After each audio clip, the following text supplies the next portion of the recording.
Muy buenos días, amigos televidentes. Buenos días, una vez más con ustedes en Sentido Común. Hoy, un día importante para todo lo que es el transcurrir de la semana, porque los días martes, pues, están siempre señalados como días fuertes de trabajo. Los lunes hay mucho trabajo, pero tú lo organizas.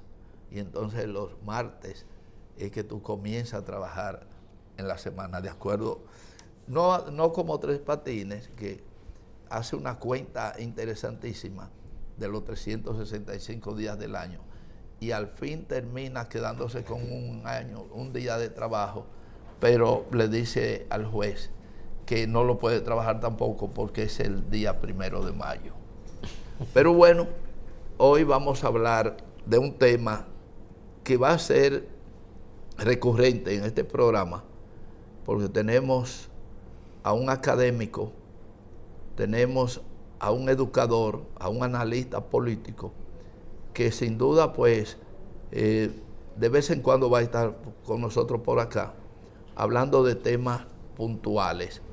Nosotros, Sentido Común ha querido traer un espacio donde la gente pueda participar, que la gente pueda darnos seguimiento, y ese seguimiento pues debe quedar en un sitio donde nosotros le vamos a indicar, porque estamos preparando todo lo que es el trabajo para una especie de foro educativo.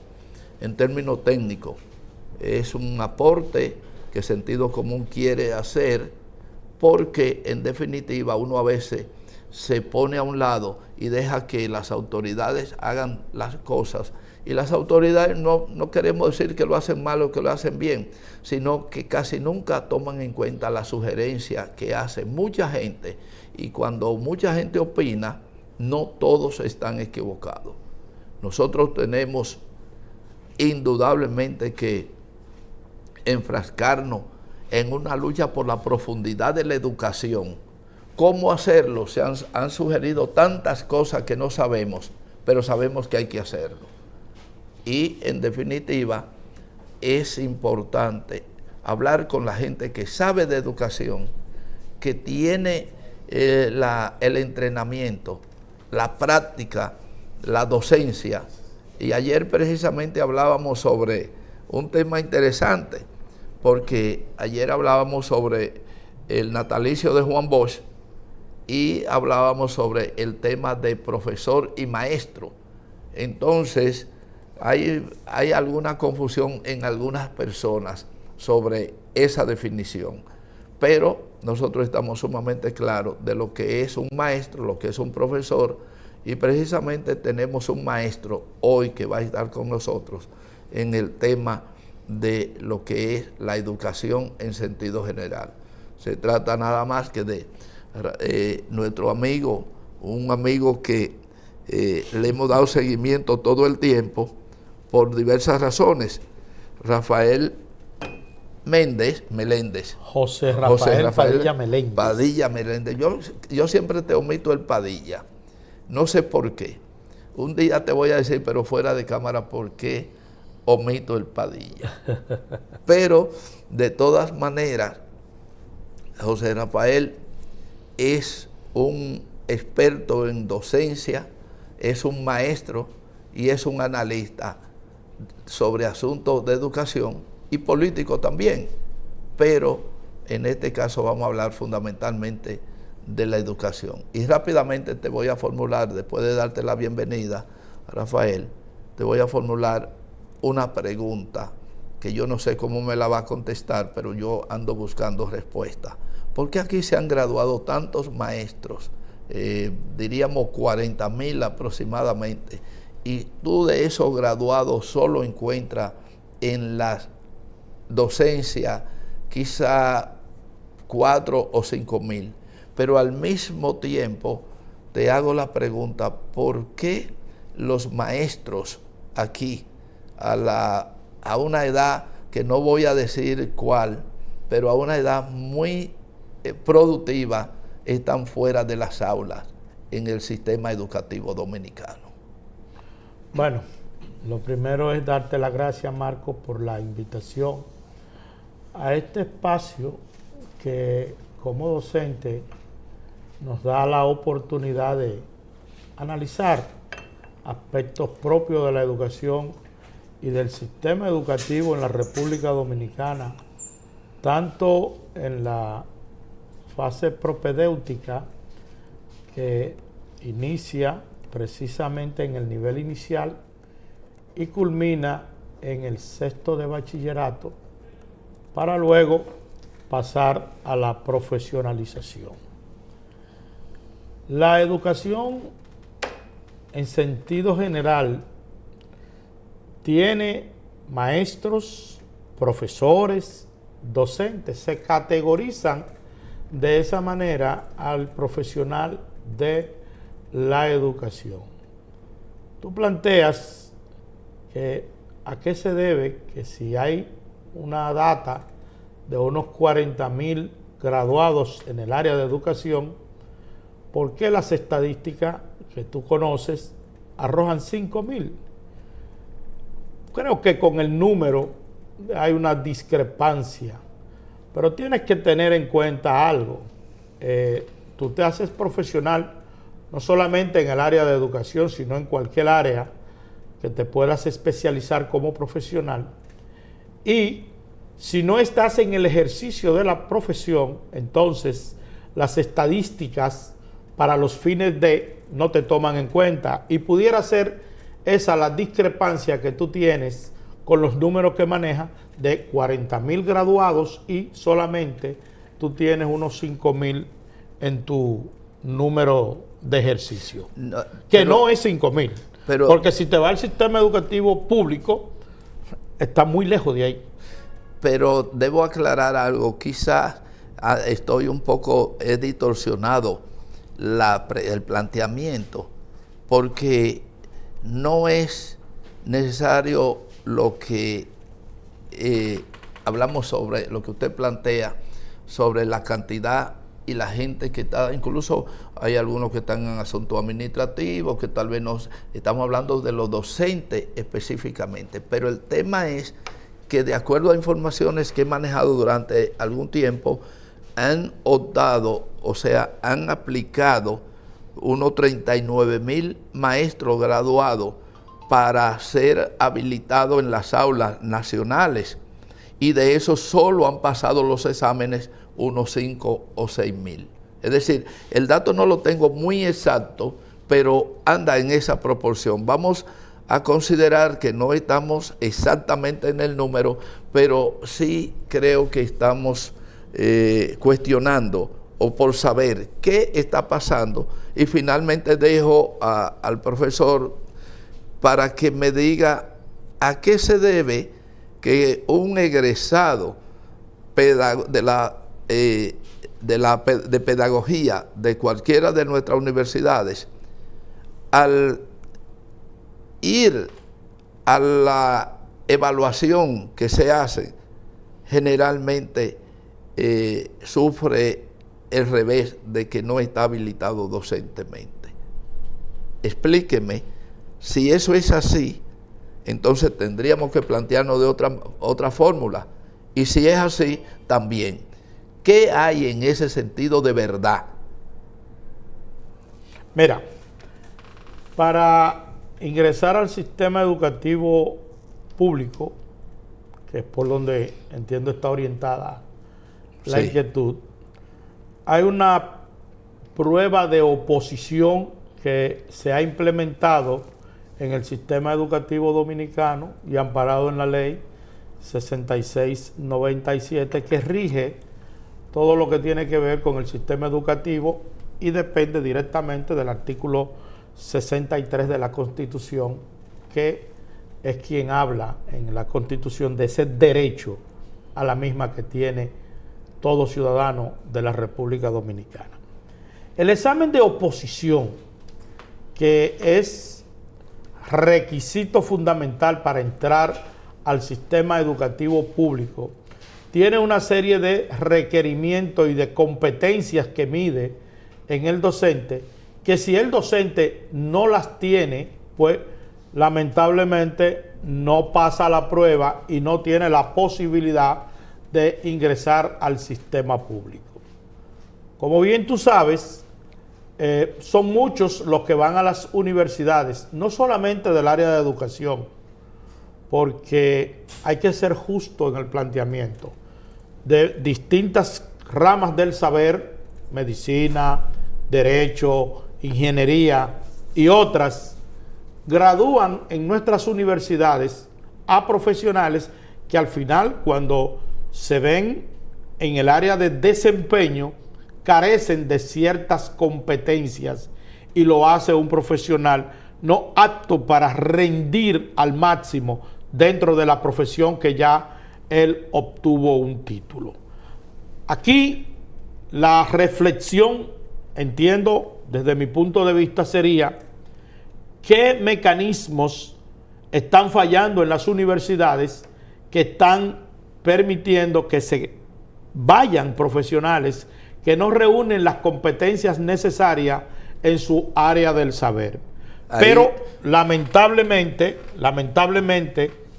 tú sabes muy bien que nuestro país tiene ciertas debilidades, ciertas falencias en lo que se refiere al nivel de exigencia en las aulas, tanto en las aulas de las escuelas como en las aulas universitarias.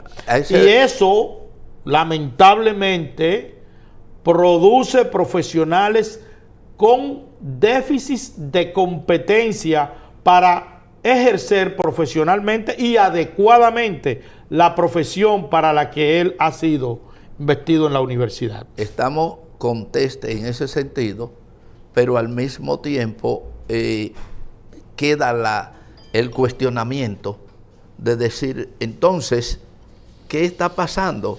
El problema no es, ¿dónde está el problema? Está en la institución educativa, está en la acción formativa de la universidad. ¿Dónde está? Está en dificultades del propio individuo candidato a ser un buen profesional en el área que sea, pero en este caso estamos hablando de la educación. Entonces, ¿qué pasa con eso? ¿Y cómo podríamos tratar de corregir esa situación? Porque recuerdo que antes, ustedes los jóvenes no lo asimilan muy bien, me refiero a la juventud que nos está quizá mirando, pero antes tú ibas a la escuela y te daba un monitor, te enseñaba, era interino, pero tenía una vocación totalmente probada en los organismos educativos de la época. Entonces, ¿qué pasa? ¿Por qué tanta gente quiere ser maestro, quiere ser docente, mejor dicho, ¿verdad? Sin tener las condiciones. O es que repito, es que en la institución educativa no le desarrollan el espíritu de la competencia, de la profesionalidad en la enseñanza, en el sentido de la docencia. Mira, el atractivo de la educación o de ser docente, específicamente en el sector educativo público, se debe a dos factores fundamentales. Primero, seguridad en el puesto. Y segundo, el salario y las facilidades que tiene un docente en el sector público con respecto al salario que devenga. Esos son atractivos que tiene. Ahora, ¿dónde yo veo parte del problema, como tú ahorita me preguntabas, qué es lo que está fallando? Siempre ha sido necesario una fiscalización. Y suena duro decir fiscalizar, porque suena como impositivo, pero yo digo que a los organismos rectores de la educación en la República Dominicana le ha faltado ser un poco más operativo en términos de qué, cómo y para qué. ¿Qué, cómo y para qué? Cuando hablo del qué se está enseñando? ¿Qué se está enseñando en nuestras aulas? ¿Se corresponde a la realidad del currículum? ¿Son esos contenidos lo que realmente están alineados con la perspectiva de desarrollo que se quiere para el país? Ahora, ¿cómo? ¿Cómo se están enseñando esos contenidos? La estrategia que está utilizando el docente. ¿Está el docente claro de cuál es la estrategia? ¿Tiene las competencias necesarias para el dominio del contenido y las estrategias para enseñar el contenido e inducir al alumno a que sienta empatía con el contenido que se está dando, que tenga una relación afectiva, que no le resulte algo despectivo, sino que pueda tener empatía con lo que se le está enseñando? Entonces, por ahí debe ir orientada la estrategia, por ahí debe ir orientado el cómo se está enseñando. Y cuando vamos al para qué, que ese alumno tenga bien claro para qué él está recibiendo tal o cual contenido, porque ese contenido con la estrategia que se está utilizando, que es el cómo, para que él lo entienda, lo aprenda, lo asimile, le va a desarrollar competencias necesarias para él tener un desempeño efectivo a futuro. ¿Cómo le es más cómodo a usted que le diga profesor o maestro? Mira, el término en la República Dominicana, docente, profesor, maestro, a veces lo tildamos como con rango. Como con rango de estatus.